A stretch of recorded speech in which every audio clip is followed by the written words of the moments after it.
Hello friends, it's my privilege just to share some thoughts to encourage us in these times.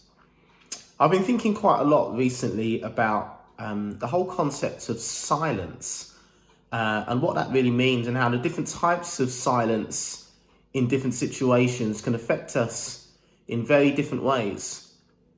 When we think of the type of silence perhaps that we initiate, we're very comfortable with that. You know, whether you go into a room on an evening and there's no music, there's no TV, and you're just there to relax with your own thoughts. That type of silence is very comfortable because you've created it yourself, you've initiated it, you've chosen to go into a place to relax where there's perhaps no noise to distract you. But there are other types of silence, particularly ones where it's out of our control. If you're anything like me, you're a little bit of a control freak. You want to know what's happening. You want to know when it's happening. You want to be in control of the situations and the circumstances around you. And the reality is, for all of us, whether we're Christians or not, we are living in a time of great uncertainty. And I know that uncertainty can create anxiety, particularly when we're looking for answers and either the answer hasn't come or we haven't quite found that answer yet.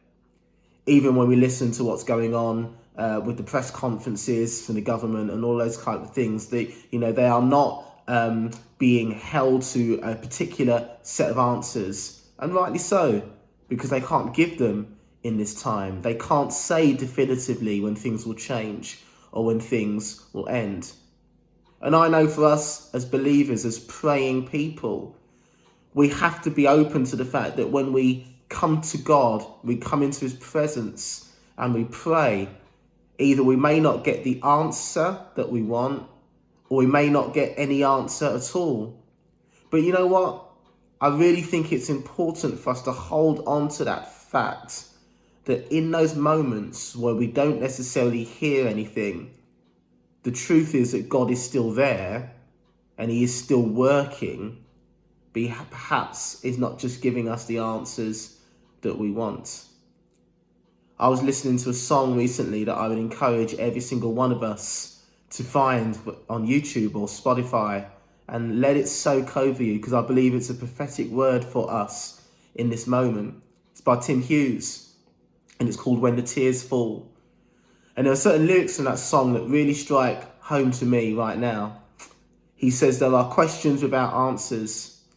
He says, I've known sorrow, I've known pain. But he also says this, there's one thing that I cling to. There's one thing that I hold on to, that Jesus, you are true.